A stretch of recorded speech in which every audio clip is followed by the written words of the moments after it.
If you're looking for a raw, nature-filled getaway na malapit lang sa Manila, we found the perfect spot for you.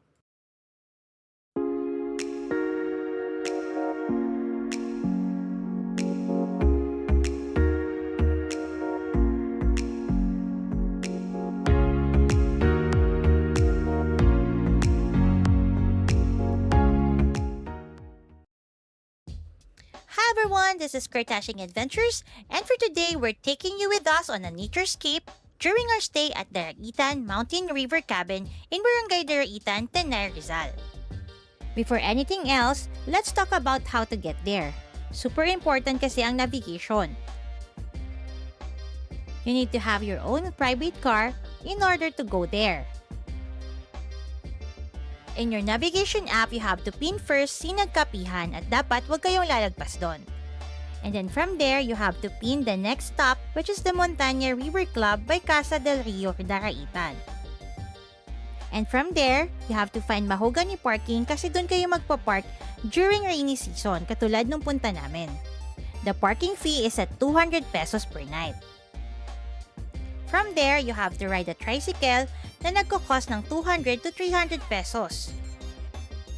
And then, you will have to cross the river using a balsa na magko-cost naman ng 10 pesos per person. And then, continue your ride straight to the site. Medyo adventure but that's the part of the experience.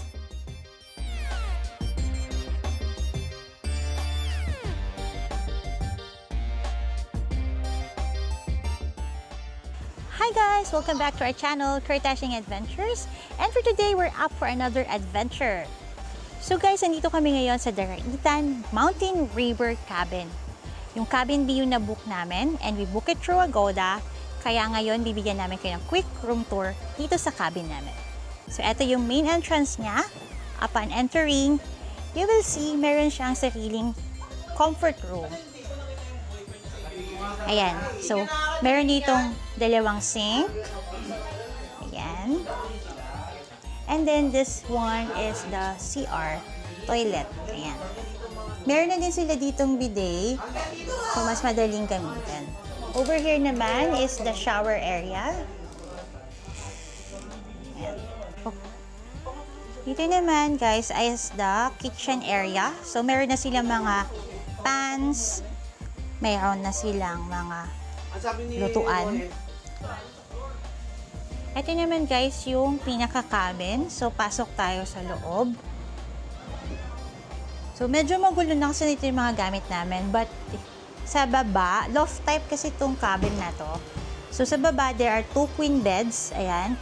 So, it can accommodate 4 people. And then, sa taas naman, ayan, loft type siya. Sa taas naman, there are another 2 beds ulit doon sa taas. Mamaya titingnan natin. So, a total of 8 people yung kaya niyang i-accommodate. Pero if meron kayo additional person, pwede naman tayo mag-request, mag-additional payment lang. Pero yung cabin is mostly good for 8 kasi nga, 4 yung queen beds nila dito. Ito yung taas. So, 2 din yung bed. And then, meron silang ceiling fan para dito sa loft area. Ang maganda dito guys, tingnan nyo yung window niya. Dito sa bedroom sa baba. Kita mo yung view sa labas. So, yung nature, makikita mo yung mga greeneries. Ayan.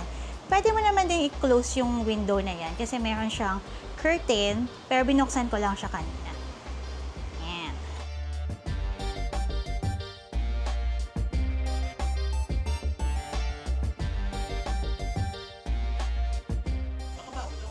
Dito guys, pwedeng mag-bonfire, pero you have to request it dun sa helper, sa caretaker, if you want to have a bonfire at night. Tapos yan, parang mayroong balcony dyan, overlooking the river dun sa baba. Ito naman yung kitchen area, ayan, magluluto na sila. Ako, vlogger lang ako dito, yun lang ang papel. Ayan, magluluto na.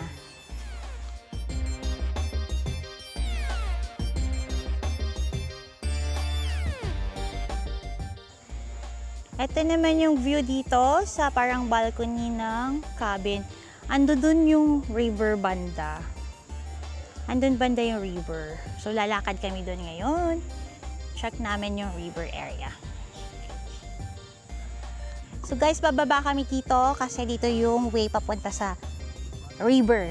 Punta kami sa river, guys. Isasama ko kayo para pag naluglag ako, kitang-kita nyo. Hindi kita si Kurt. Yun. Ito yung daan. Meron namang stairs. Pero careful pa din kasi baka madulas. Ayan, nandun na yung mga kasama namin. Mabilis sila lumakad. Pwede. Hala, Kurt, nagiba mo dito. Bundok na dito, guys. So, nature adventure talaga to. Pinuntahan dito.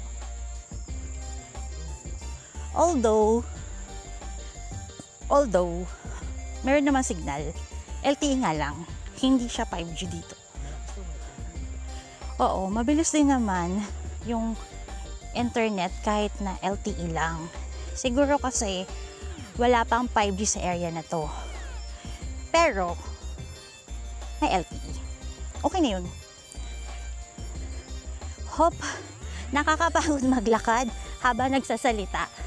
Ayan na, nandito na tayo sa Riverside.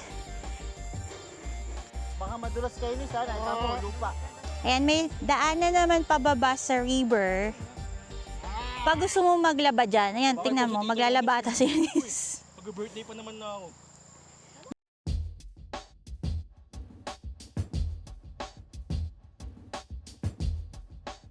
Dito guys, sa may malapit sa river, meron silang provided na mga chairs and table. Ayan o, pwede kayo dito mag-breakfast if you want, or mag-merienda para maganda yung view nyo. At saka syempre, sariwa yung hangin. Pero syempre dapat huwag kayo magkakalat. Although they also provided a trash can. So kapag katapos yung kumain, pwede nyo itapon doon. Tapos yung river guys, pwede naman diyang mag-swimming. Basta malinis yung kasi ngayon kakaulan, so medyo malabo yung water. But here, pwede kayong mag-swimming until 6 PM hanggat meron pang sunlight daw. Tapos, dapat tahimik na kayo pagka 10 PM. Yan. Since it's a camping-style resort, you have to bring your own toiletries, towels, insect repellent, and of course, cash din kasi you have to pay environmental fee and if you have to buy things sa sari-sari stores. At dito nga namin sinelebrate yung birthday ni tatay. You just have to bring your own decor depending on your liking. Sobrang nakaka-enjoy yung family bonding and celebration kasi sobrang peaceful nung location, away from the hassle and bustle of the city. We booked this stay through Agoda. The cabin B is good for 8 packs and it only costs us 7,600 for the fan only. Pero we have to add 2,000 if you'll be using the aircon. And you have to pay 3,000 refundable security deposit upon check-in. And if you also want to book the stay or any accommodation through Agoda, don't forget to use our discount code KURTAGODA to get extra 10% off. Good morning guys! Andito ulit kami sa may Riverside. Ayan, kompleto na kami.